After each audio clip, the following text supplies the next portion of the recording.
Hello, good evening, dear students. Welcome to my channel Easy English with Yogesh Patel.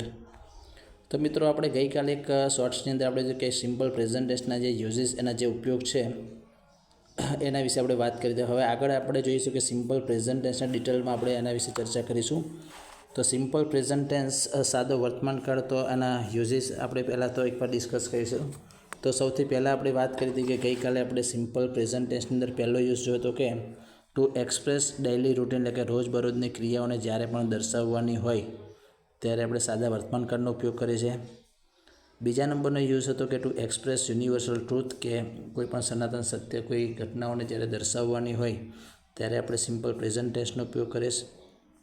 ત્રીજા નંબરનો use હતો કે two express customs, કોઈ રીત રિવાજને જ્યારે દર્શાવવાના હોય ત્યારે આપણે યુઝ કરતા હોય છે સિમ્પલ પ્રેઝન્ટ ટેન્સનો. એના પછી હતો એક યુઝ કે કોઈ કોટેશન કે અથવા તો કોઈ પ્રૂવ્સ, કોઈ કહેવત જ્યારે લખવી હોય ત્યારે હંમેશા સિમ્પલ પ્રેઝન્ટ ટેન્સમાં લખાય છે.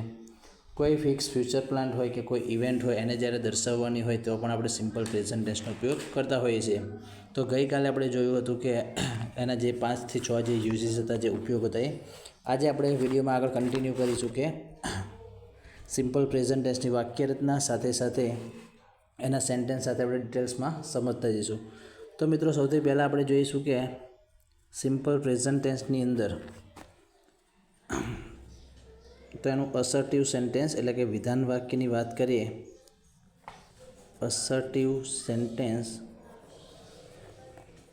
તો એનું કન્સ્ટ્રક્શન એટલે કે એની વાક્ય રચના. હવે સિમ્પલ પ્રેઝન્ટ ટેન્સમાં આપણે વાત કરીએ તો સૌથી પહેલાં કે સબ્જેક્ટ પ્લસ V1 એટલે કે ક્રિયાપદનું મોટું, S, ES, IES plus object અને લાસ્ટમાં આવશે કે અધર વર્ડ્સ. તો મિત્રો અહીંયા વાક્ય રચના લખીએ સબ્જેક્ટ પ્લસ V1 કાઉન્સમાં તમારે S, ES, IES plus object અને છેલ્લે આવશે અધર વર્ડ્સ. હવે અહીંયા આપણે અગાઉ ડિસ્કશન કરી હતી એમ કે જ્યારે પણ સિમ્પલ પ્રેઝન્ટ ટેન્સમાં કોઈ સેન્ટેન્સની શરૂઆત હી, સી, ઇટ અથવા કોઈ પણ સિંગ્યુલર નેમ એટલે કોઈ પણ એકવચન નામથી જ્યારે શરૂઆત થાય ત્યારે જે તે વર્બ હશે, જે તે ક્રિયાપદ હશે એને ફરજિયાત આપણે શું લગાવીએ તો કે S, ES અને IES. એ રીતના જ્યારે પણ કોઈ સેન્ટેન્સની શરૂઆત I, વી, યુ, ધે અથવા બહુવચન નામથી જ્યારે શરૂ થાય ત્યારે મિત્રો હંમેશા ક્રિયાપદ કેવું આવશે તો V1 એટલે કે ક્રિયાપદનું મૂળ રૂપ આવે છે. તો મિત્રો અહીંયા ફોર એક્ઝામ્પલ આપણે સમજીએ કે મનન પ્લેઝ ક્રિકેટ. હવે અહીંયા આપણે સેન્ટેન્સ જોઈશું તો અહીંયા જે તે વર્ક છે તો એને શું લાગ્યું તો કે S. હવે અહીંયા આપણે જોઈશું તો અહીંયા લખ્યું છે કે તમને રૂલ્સ કે હી, સી, ઇટ એકવચન નામ હોય ત્યારે હંમેશા જે તે વર્બ હશે એને શું લાગશે S, ES કે IES. Second example, we go to school daily. હવે અહીંયા આપણે જોઈશું કે આપણું જે વર્ક છે તો અહીંયા ગો, તો અહીંયા કીધું છે કે જ્યારે પણ કોઈ સેન્ટેન્સ શરૂઆત સિમ્પલ પ્રેઝન્ટમાં I, વી, યુ, ધે બહુવચન હોય તેની સાથે V1. હવે મિત્રો વાત કરીએ તો 12 ટેન્સમાં આ એક જ ટેન્સ એવો છે કે જેના વર્બ એટલે કે ક્રિયાપદનું મૂળ રૂપ એટલે કે સેમ વર્બ ફોર્મ આવે છે અથવા તો જે તે વર્બ હશે એને S, ES કે IES લાગે. આ એક જ માત્ર એવો ટેન્સ છે, તો એ ધ્યાન રાખીશું એક જ્યારે પણ લખીએ ત્યારે. હવે આગળ જોઈશું કે આના રૂલ્સ કે જ્યારે પણ કોઈ પણ વર્બના અંતે ડબલ S હોય, SH હોય, CH હોય, X હોય કે O હોય ત્યારે જે તે વર્બ હશે એને શું લગાડવામાં આવે છે તો કે ES. ફોર એક્ઝામ્પલ આપણે જોઈએ જેમ કે ડિસ્કસ.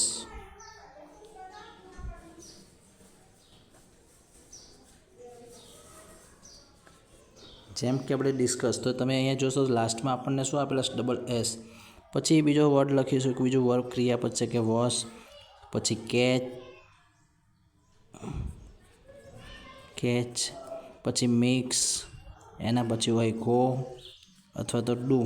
હવે મિત્રો બધે અહીંયા તમે નજર કરશો તો અહીંયા એસએચ છે, અહીંયા સીએચ છે, અહીંયા એક્સ છે, અહીંયા ઓ છે, અહીંયા ઓ. તો બધાની પાછળ આપણે જોઈશું તો હવે શું લગાડીશું તો કે ઈએસ. તો ડિસ્કસનું થઈ જાય ડિસ્કસીસ, વોશનું થઈ જશે વોશિસ, કેચનું થઈ જશે કેચીસ, મિક્સનું થઈ જાય મિક્સીસ, ગો અને ડુ તો બંનેના અંતે તમે જોશો બંને અંતે તો કે ઓ છે તો અહીંયા થઈ જશે ગોનું ગોઝ અને ડુનું થઈ જાય ડસ. તો મિત્રો અહીંયા એક આ વસ્તુ ધ્યાન રાખીશું કે સિમ્પલ પ્રેઝન્ટ ટેન્સની અંદર કે અસર્ટિવ સેન્ટેન્સ વાક્ય રચનામાં કે સબ્જેક્ટ પ્લસ V1 જે તે વર્બ હશે અને થર્ડ પર્સનથી જો વાક્યની શરૂઆત થાય તો એસ, ઈએસ અને IS plus object plus other word. અહીંયા એક શોર્ટમાં સમજાવ્યું છે કે જ્યારે પણ કોઈ સેન્ટેન્સ હવે હી, સી, ઇટ અથવા એકવચન નામથી જ્યારે શરૂઆત થાય ત્યારે ક્રિયાપદની સાથે સાથે એસ, ઈએસ કે આઈએસ લાગશે. એ રીતના જ્યારે પણ વાક્યની શરૂઆત આઈ, વી, યુ, તે અને કોઈ પણ પ્લુરલ એટલે કે બહુવચન નામથી જ્યારે શરૂઆત થાય ત્યારે હંમેશા જે વર્બ હશે સેમ વર્બ ફોર્મ આવશે એટલે કે ક્રિયાપદનું મોટું. અહીંયા એક્ઝામ્પલ પણ લખેલા છે આપણે, જેમ કે મનન પ્લેસ ક્રિકેટ. તો અહીંયા તમે જોશો તો સેન્ટેન્સની શરૂઆત થઈશ મનન, તો મનન એક સિંગ્યુલર નેમ છે એટલા માટે જે વર્બ છે એને શું લાગ્યું તો કે એસ પ્લેસ. એ રીતના બીજું સેન્ટેન્સ એટલે કે we go to school daily. તો અહીંયા તમે જોશો તો સેન્ટેન્સ શરૂઆત થઈ છે તો કે વીથી એટલા માટે જે ક્રિયાપદ એટલે કે જે વર્બ છે કેવું હંમેશા છે તો સેમ વર્બ એટલે કે ગોનું ગો જ ત્યાં રહેશે, કોઈ ઈએસ કે ઈએસ ત્યાં લાગશે ને. અહીંયા એક જે નિયમ છે કે ભાઈ ઈએસ ક્યારે લાગે તો ધ્યાન રાખવાનું છે કે જ્યારે કોઈ ક્રિયાપદની અંતે ડબલ એસ હોય, એસએચ હોય, સીએચ હોય, એક્સ હોય કે ઓ હોય એટલે હંમેશા ઈએસ. હવે મિત્રો આગળ એક બીજો રૂલ્સ આપણે જોઈએ કે જ્યારે કોઈ ક્રિયાપદને અંતે વાય હોય, જ્યારે કોઈ ક્રિયાપદને અંતે વાય હોય અને વાય પહેલાં જ્યારે વ્યંજન હોય ત્યારે વાય નીકળીને આઈએસ લાગે. ફોર એક્ઝામ્પલ આપણે જોઈએ તો કે આપણે લખીશું કે ટ્રાય, TRY, તો ટ્રાયનું થઈ જશે ટ્રાઇસ. કેમ તો કે અહીંયા છેલ્લે આપણને વાય આપેલો છે, વાયની આગળ નજર કરીશું એટલે આપણને કોન્સોનન્ટ એટલે કે વ્યંજન આપેલ છે તો વાય નીકળીને શું થશે તો કે IES. એના પછી સેકન્ડ બીજો નિયમ એના પછીનો તો મિત્રો કે જ્યારે પણ કોઈ ક્રિયાપદને અંતે વાય પણ વાય પહેલાં જ્યારે આપણને વાવેલ એટલે કે જ્યારે સ્વર આપેલ હોય ત્યારે ક્રિયાપદને અંતે માત્ર એસ લાગે. જેમ કે આપણે જોઈશું તો કે પ્લે આપ્યું હોય આપણને તો અહીંયા તમે જોશો છેલ્લે વાય છે ને વાયની આગળ આપણને શું આપેલું છે તો કે એ આપણે જોઈશું તો એ શું છે તો કે સ્વર. તો અહીંયા માત્ર શું લાગશે. પછી બીજું એક્ઝામ્પલ તમે જો બાય, તો બાય હોય તો પણ તમે જોશો તો છેલ્લે વાય છે ને વાયની આગળ આપણને શું આપેલું છે તો કે યુ આપેલું છે તો બાયનું થઈ જશે 22. ઓકે મિત્રો, હવે આપણે જઈશું કે એના પછી નેક્સ્ટ કે નેગેટિવ સેન્ટેન્સ એટલે કે નકાર વાક્યો પર ડિસ્કસ કરીશું આગળ કે ભાઈ નકારની વાક્ય રચના શું હોય એમ. તો સૌથી પહેલાં જોઈશું કે નેગેટિવ સેન્ટેન્સ એટલે કે નકાર વાક્ય સિમ્પલ પ્રેઝન્ટ ટેન્સમાં નેગેટિવ સેન્ટેન્સ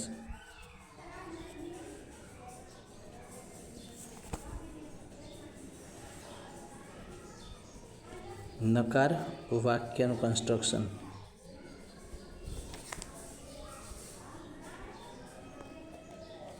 તો મિત્રો અહીંયા ધ્યાન રાખીશું કે સૌથી પહેલાં તો સબ્જેક્ટ જે કરતા લખીએ છીએ એ પ્રમાણે કરતા પ્લસ અહીંયા ડુ ડઝ અને એના પછી નોટ આવશે કેમ કે વાક્ય કેવું છે નકાર. પ્લસ અહીંયા વર્બ હંમેશા કેવો હશે V1 પ્લસ ઓબ્જેક્ટ અને છેલ્લે આવશે તો કે અધર વર્ડ. મિત્રો જોઈ લઈશું કે એકવાર કન્સ્ટ્રક્શન એનું વાક્ય રીતના subject plus do does plus not plus V1 plus object plus other word. હવે સેન્ટેન્સ જોઈએ આપણે. જેમ કે અહીંયા પણ આપણે ધ્યાન રાખીશું કે ડુ ક્યારે વપરાય અને ડઝ ક્યારે વપરાય આપણને ખ્યાલ હોવો જોઈએ. તો અહીંયા ધ્યાન રાખવાનું છે કે જ્યારે પણ સેન્ટેન્સની શરૂઆત હી, સી, ઇટ અને કોઈ સિંગ્યુલર નેમ હોય હી, સી, ઇટ અથવા કોઈ સિંગ્યુલર નેમ હોય તો એની સાથે હંમેશા આવશે ડઝ. એ રીતના જોઈએ તો કે જ્યારે પણ કોઈ સેન્ટેન્સની શરૂઆત આપણે જોઈએ તો આઈ, વી, યુ અને કોઈ પણ પ્લુરલ નેમ એટલે બહુવચન નેમ હોય તો એની સાથે હંમેશા શું આવશે તો કે ડુ. તો એક આપણે ધ્યાન રાખીશું. હવે સેન્ટેન્સ જોતા જઈશું. For example C does not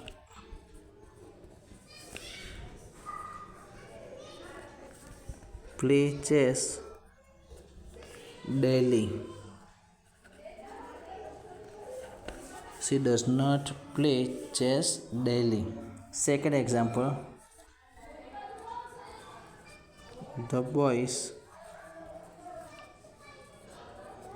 do not watch a movie every Sunday.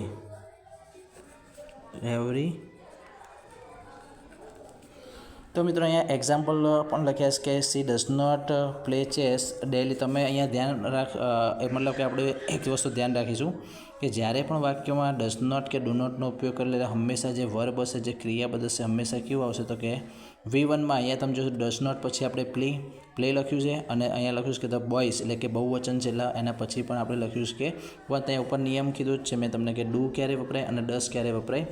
હવે આપણે લાસ્ટ સેન્ટેન્સ એટલે કે ઇન્ટ્રોગેટિવ સેન્ટેન્સ જોઈશું. પ્રશ્નાર્થ વાક્ય, ઇન્ટ્રોગેટિવ સેન્ટેન્સ.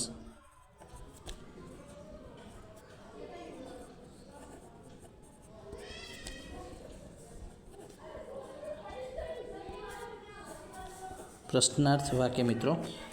હવે મિત્રો વાત કરીએ કે પ્રશ્નાર્થ વાક્યની, તો એની અંદર ટોટલ આપણે 3 વાક્ય રચના સમજવાની છે.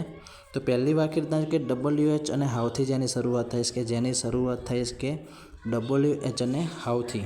તો ધ્યાન રાખો કે WH હાવથી. બીજી વાક્ય રચના જે શરૂ થાય છે હુથી. અને ત્રીજી જે વાક્ય ટુ બી ફોર્મથી જેમ કે ડુ અને ડઝથી શરૂ. તો આપણે વાક્ય રચના પહેલાં સમજતા છીએ કે પહેલી વાક્ય રચના WH અને હાવથી. તો સૌથી પહેલાં લખીશું કે WH અથવા તો હાવ પ્લસ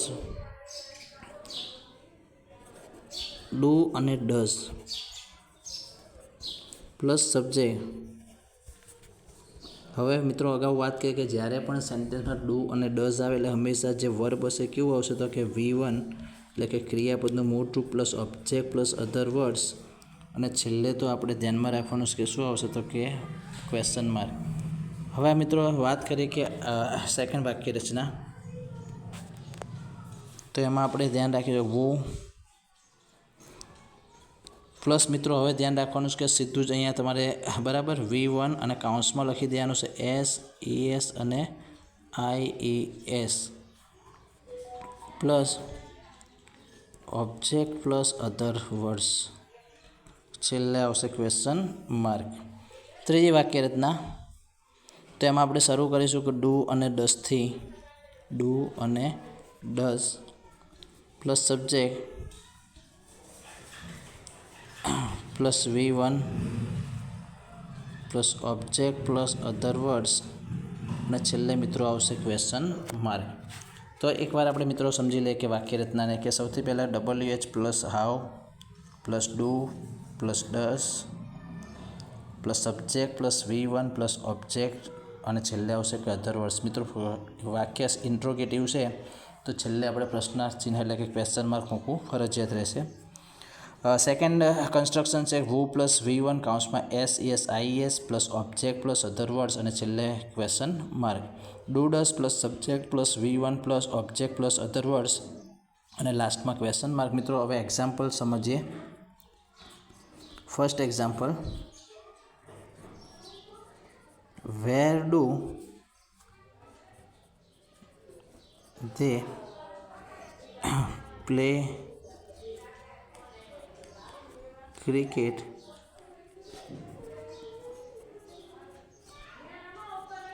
every Sunday. હવે મિત્રો અગાઉ આપણે વાત કરીએ એમ કે અહીંયા ડુ સાથે હંમેશા જોઈશું કે આઈ વી યુ અથવા બહુવચન હોય બરાબર, તો એની સાથે હંમેશા અહીંયા ધ્યાન રાખવાનું છે કે શું આવે તો કે ડુનો ઉપયોગ આપણે કરીએ છીએ આઈ વી યુ તે અથવા તો જ્યારે બહુવચન નામ હોય ત્યારે. સેકન્ડ એક્ઝામ્પલ કે વો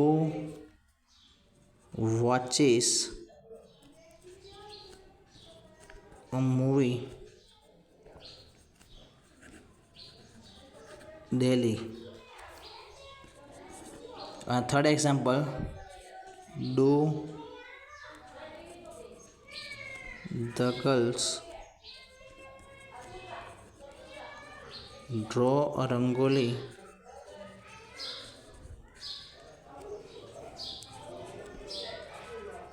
every day. તો મિત્રો અહીંયા સેન્ટેન્સ લખ્યા છે કે where do they play cricket every Sunday. તો અહીંયા આપણે અગાઉ વાત કરીએ કે જ્યારે પણ કોઈ કરતા હોય કે આઈ હોય, વી હોય, યુ હોય, તે હોય કે બહુવચન નામ હોય તો એની સાથે હંમેશા ડૂનો ઉપયોગ કરીએ આપણે. અને વાત એ પણ મેં કરી હતી કે જ્યારે પણ વાક્યમાં ડૂ અને ડઝ હોય ત્યારે ક્રિયાપદ હંમેશા કેવું આવશે તો કે V1.